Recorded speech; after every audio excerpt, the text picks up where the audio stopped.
In this video, we'll be analyzing the graph of f prime, meaning again, we're going to analyze the graph of the derivative function and how does that correlate to the original function f. So, the figure above shows the graph of f prime, which is the derivative of the function f, on the closed interval from -1 all the way out to 5. The graph of f prime has a horizontal tangent line at x equals 1 and x equals 3. Now this piece of information is important for us.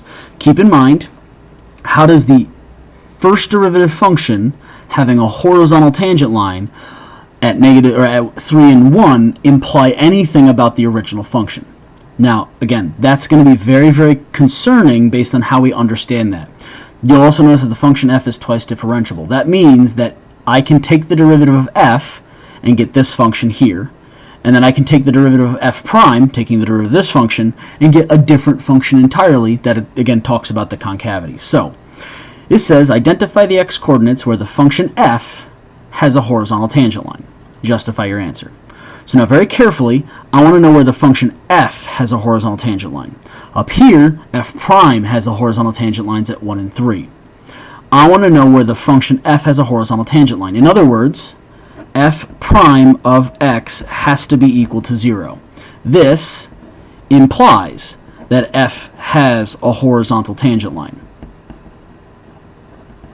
If that's the case, I need to just go ahead and identify where is the derivative function, where is this function, equal to 0.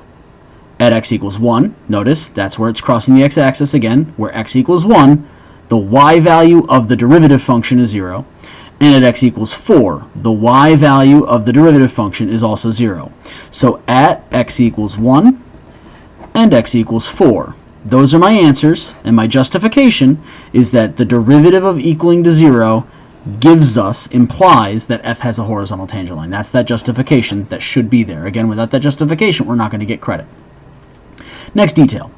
Identify the intervals of x where the function f is increasing. Now again, I want f is increasing or f is decreasing. Now keep in mind, if f is increasing implies, and this goes back and forth, so that means if f is increasing, I know something about the derivative function. And if the derivative function information pans out, then I know f is increasing. And what's that detail? That detail is that f prime of x has to be greater than 0. So if the derivative function is positive, then f is increasing. If f is increasing, then the derivative function is positive. So you'll notice in this graph right here, this is the graph of f prime. All of the values that I've just traced with my pen right here are all below the x-axis, which means that f is not increasing on any of that information. Sure, f prime is increasing from here to here, and f prime is increasing from here to here, but I don't want to talk about f prime, I want to talk about f. And f is increasing when the derivative function is greater than 0. In other words, it's when the derivative function is above the x-axis. And again, this is my justification for the answers that I'm about to select. My justification implies that the values of x from 4 to 5, my derivative function is greater than 0.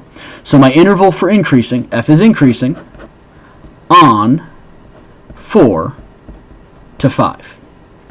Okay, and again, that's all justified based on that information. Now, if f is decreasing, we have the exact same concept, just flipped. My first derivative function is then less than 0, which implies that my derivative function must be below the x-axis. Now be very careful with this statement entirely because it is decreasing, the original function is decreasing on the intervals from -1, from way down here, the x value, all the way up to 1. Now, why can't I include 1? Because again, the derivative is 0 there, which means that it's not increasing nor is it decreasing at that location. And then it's going to go ahead and all these values down here, all of these values down here are all values where the derivative is negative, which means if the derivative is negative, then f is decreasing. So unioned with 1 to 4. Again, notice I'm not including any values on that.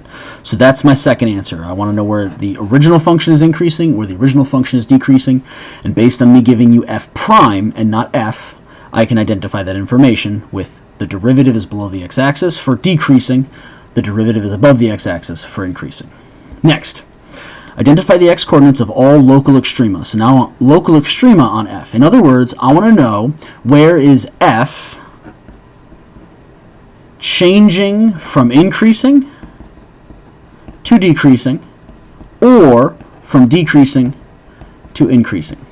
In terms of that information, again, on this situation, increasing to decreasing would give us a local max, and this information would give us a local min. Again, it's just asking for local. That's all I have to work with. Now again, this right here is my justification for whatever answer I'm going to come up with. So this has to be written down. Now, where is my f changing from increasing to decreasing? In other words, where is f prime changing from positive to negative or negative to positive? Again, that's what we're looking for. If it's changing from positive to negative, then we have a local max. If it's changing from negative to positive, then there's a local min. So if I look back up here, this is positive, negative, negative, negative, negative, 0. Didn't change in sign. Now it's negative, negative, negative, negative, negative, negative until I hit 4. And then at 4, the derivative changes from negative to positive. Given that it's changing from negative to positive, the original function is changing from decreasing to increasing, which means that there is a local min. There is a local min at x equals 4. Again, the justification for that is that f prime changes from positive to negative. Again, f prime changes from from negative to positive. I should write that out as negative. Next, identify the intervals of x where the function f is concave up or is concave down and justify your answer.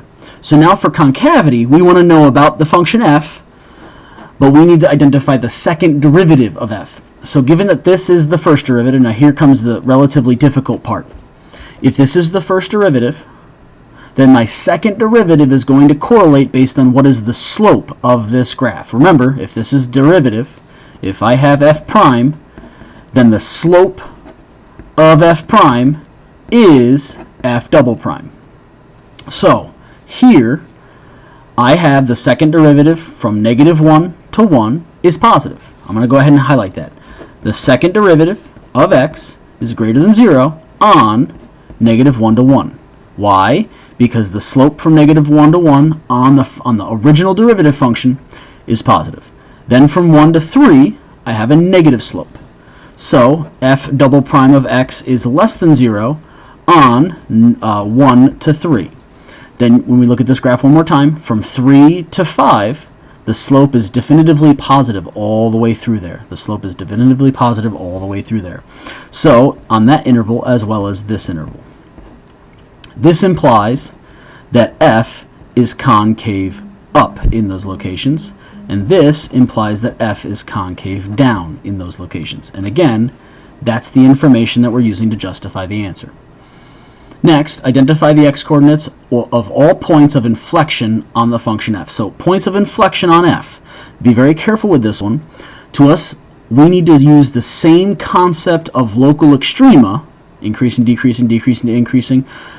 The first derivative changes from positive to negative or negative to positive, but we're doing it on the second derivative. So to identify those locations, we need to change f double prime of x will change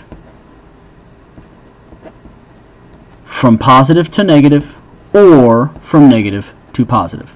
Those two situations will provide us with the information of inflection points. So let's look at this graph very carefully, and again, I'm going to use this graph. The slope of this graph changes. That means my second derivative changes.